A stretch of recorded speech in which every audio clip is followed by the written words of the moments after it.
Welcome back to the RepRapGuru Prusa i3 video build guide.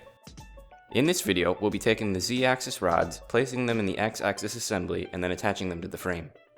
For this video, we're going to need the frame assembly, the X-axis assembly we put together in the last video, the rods marked with the number 12, which includes two 8mm smooth rods and two 5mm threaded rods, the acrylic components that make up the rod keeper assembly, 8 bolts, 8 washers, and 8 nuts from the bag marked acrylic frame, and a screwdriver.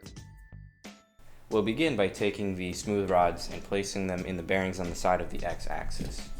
They should slide right in.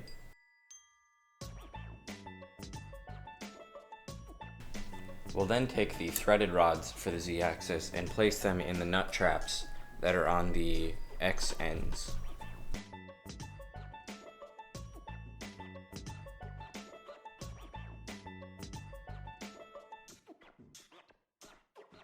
When you're done, it should look something like this. We're then going to take the entire assembly and attach it to the frame. The threaded rods are going to go into this coupler here, and the smooth rods are going to go in the cutout on the acrylic on the outer edge.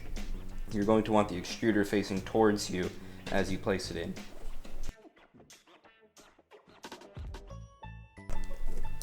If it does not reach quite right, you might need to pull the ends of the X-axis out or in a little bit so that it matches up just right. When you're done, it should look something like that. Also, do not forget to tighten down the set screws on the threaded rods so that they don't come loose later on when we put on the acrylic rod holders. There should be 2 set screws, 90 degrees apart from each other.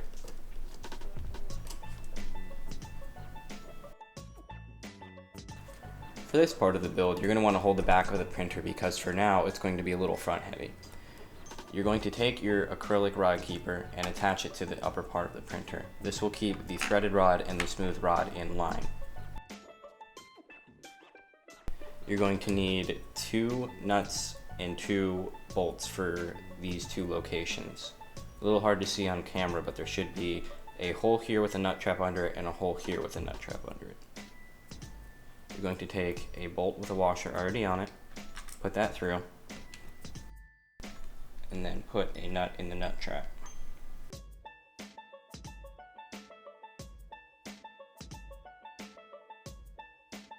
Maybe tighten those down with a screwdriver if you need to.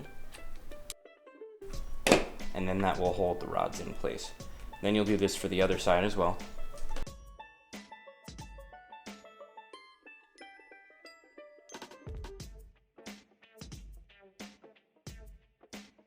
When you're all done, they should be firmly in place on there and be holding the rods in place. The next part is going to be attaching the Z end stop to the Z rod. We're going to start by taking the Z end stop and attaching it to the rod holder like so.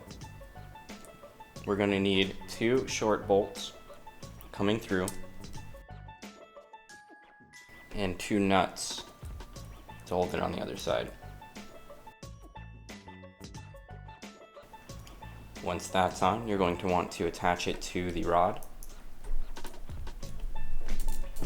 Should click on with a little bit of force.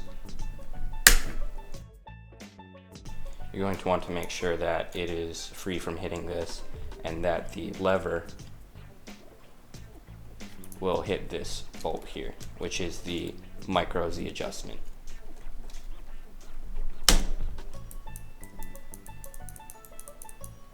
Just like that. To tighten it, we are going to place a washer on the bolt and a nut in the nut trap in the back. You're going to hold that there while you screw it in the front.